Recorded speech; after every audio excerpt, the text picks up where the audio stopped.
Next up, we have Lieutenant Diaz. Jesse Cove. Big fucking balls! I feel like we're forgetting someone. You saw him as Willie. Give it up for David Howard Thornton.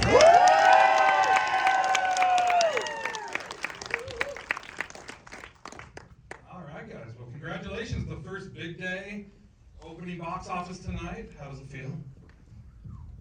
Great. You guys are speechless. Great. Awesome. Did you guys have fun watching the movie? Yeah. You're the first California audience to see it, and we love you guys for it. Thank you so much for coming out tonight. We appreciate you. All right, we're going to start things off here with a question for Steven here. So now it's been only a little over a year, January 1st, 2024 is when Steamboat Willie became public domain. January 2nd, you guys announced the movie and you were in pre-production.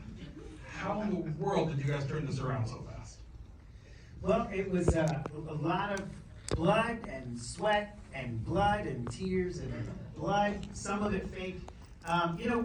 We knew that after The Mean One, which also stars my man David Howard Thornton, and of course Amy Schumacher, we knew we wanted to do another character, and we knew we wanted to move on it quick, and we knew that Steamboat Willie was going to come into the public domain, and we thought surely they're not going to let him go into the public domain. And then we got closer and closer to January, and we thought there's no way they're going to do this. There's no way they're going to let their golden mouse go into the public domain. And then we did nothing, of course, and the clock struck midnight, January 1st, and the clouds opened, and the heavens parted, and onto my desk fell a fully complete script out of nowhere. The angels from above delivered this amazing thing fully formed, because we're not supposed to work on it before January 1st.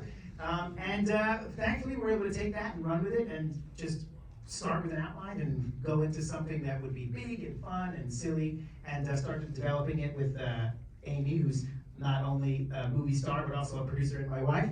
And we worked to put the whole thing together, and we brought on David before we even had a fully formed script, because we needed someone that could play this amazing character and bring it to life.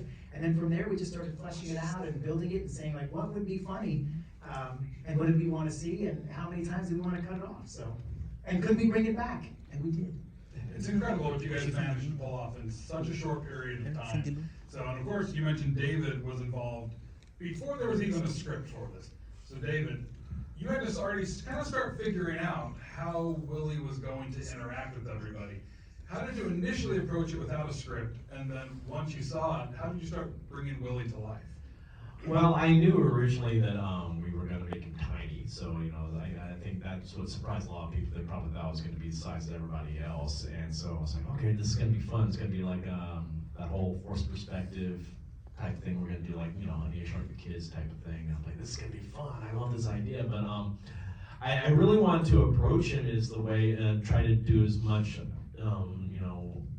like homage to the original version of the old the cartoon, and I of course went back and rewatched the original short over and over again, just so I could refresh all that in my mind. But I realized while watching it, he's like a lot of the old cartoons back then, since they didn't realize really rely on spoken dialogue. They realized oh my gosh, I'm on decongestant, so excuse me.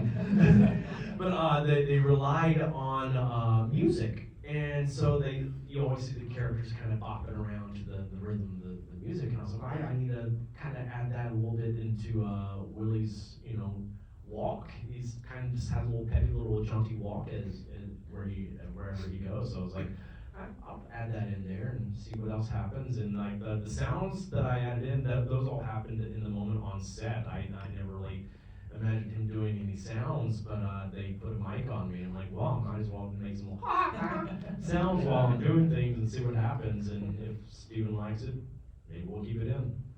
So I think they definitely paid off. What do you guys say they paid off? Yeah! So now, Amy, aside from producing, of course, you were one of the stars of the film, as our EMT, Amber. So now, Amber is really the moral compass to this. She's the voice of reason. What did you do to really find that balance of bringing her to life with that? And also, kind of, what did you bring from your own personal life to help bring Amber to life? with Amber, it felt really important to me to find the balance between her vulnerability, but also her tough side. She's an EMT in New York, working the night shift, but more so than, that element of her, she has a really soft spot for people in need and really, really wants to help. And I think getting thrown into this scenario where she's trapped on this boat and she really wants to help everybody, finding the balance of being tough and standing up for, up to Willie, but also being vulnerable in the situation felt important to me. And we spoke to several different EMTs and blue collar workers and things like that in Staten Island and in New York to understand how can EMTs help in a situation like this, not on the clock and stuff like that. So trying to make it as authentic as possible was important. And it was so much fun because my co-stars here, we immediately had such a fun dynamic together and were able to play off of each other, and I think pretty quickly dropped into each of our different energies so that we could play and approach each situation from our own personal perspectives. And so that was the funnest part, I think, for me. Yeah, and you mentioned too, you wanted to be somebody who's taking care of everybody. And one of those people, of course, is Selena in this. So now Allison is Selena. She's pretty resistant to it. She's kind of at a crossroads in life. Is she going to stay in New York? Is she going to move back home? As kind of the shit hits the fan. So what was kind of your motivator as an actor to bring that character to just kind of move forward with it? And do you think, at the end we kind of see that she's going to stay in New York for now. Do you think she stays in New York long term? I think the funny thing about New York, I've lived there quite a long time, is even when you leave, you're never not a New Yorker. If you're there a certain amount of time, you meet some wonderful people and you really get this sort of bug. It's like a bug. It's like, you just fall in love with the city.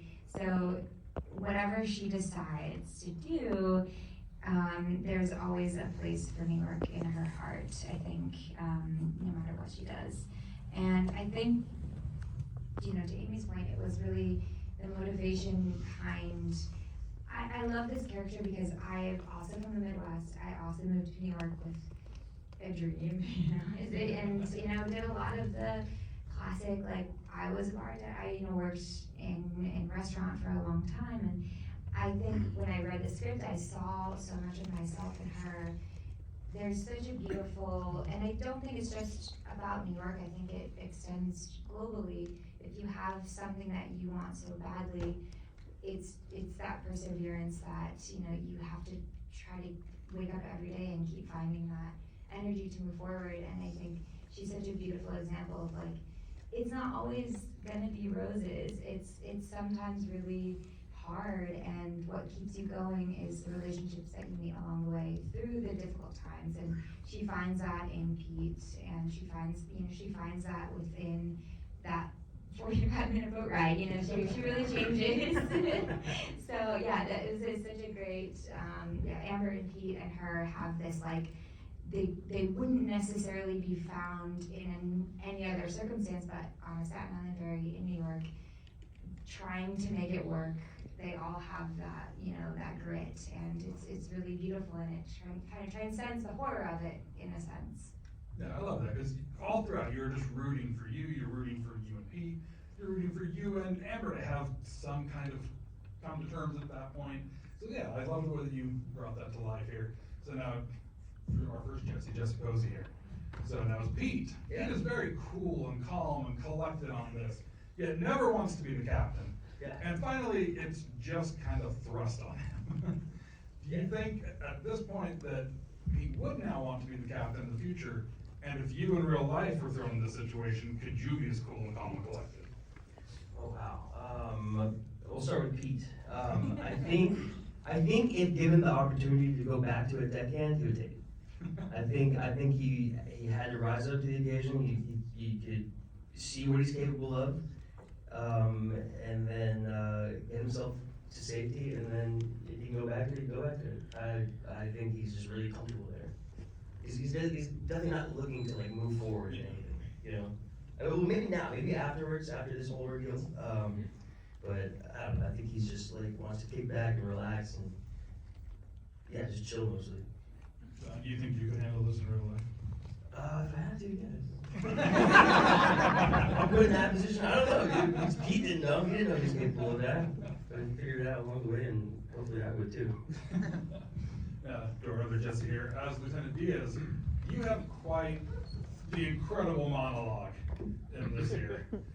When it comes to being an actor, learning lines is one thing, but finding the performance and the brilliance behind it is another. How did you prepare to be able to deliver this?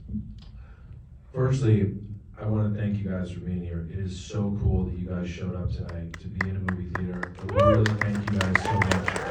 Taking your time, being here, we love seeing this.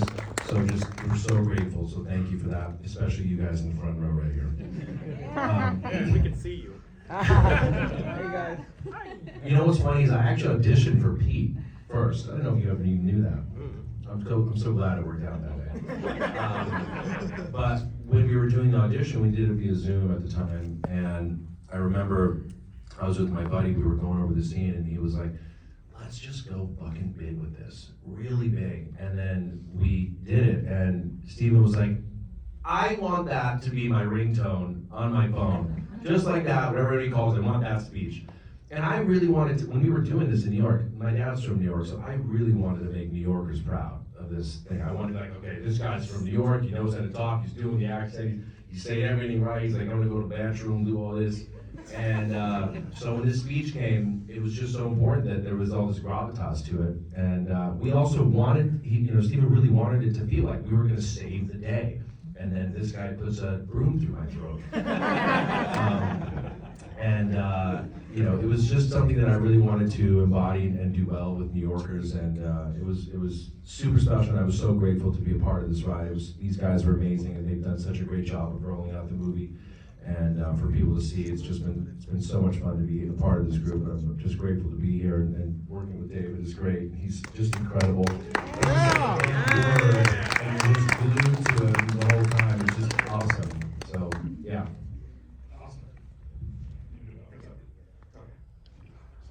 So give it up for Steven real quick, he's got to dip out.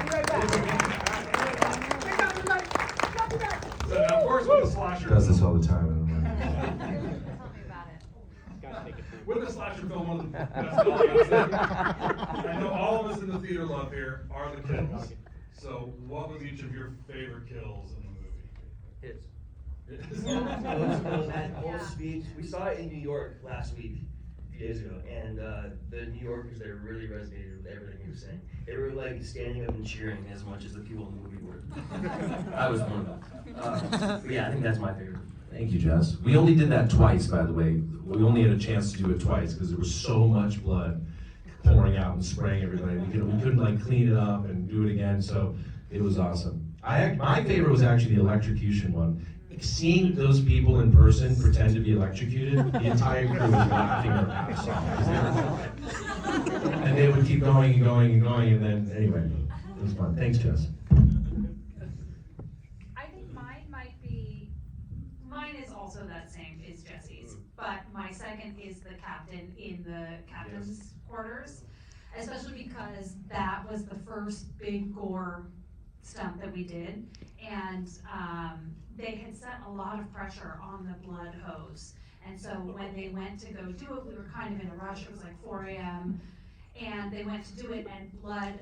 Well, we first turned around, and the Terrifier team was a lot of our crew. All the same guys moved over from T3 to our set, and they're just like, they've got garbage bags on everything. They're ready. They know what's about to happen. But that blood went everywhere. It's in the ceiling. It's still in the ceiling. It's in the ceiling. It's under the floorboards. It's every time we'd move something, we'd find more blood. And yeah, but we ended up shooting that scene like 4 different times in 4 different ways because of the size and the perspective, and some of it is David, some of it is David's stand-in the puppet. So I think that was my favorite.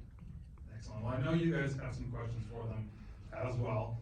So before we jump into the questions, just a few parameters here. So please do not ask for photos or anything right now. Please do not ask for autographs.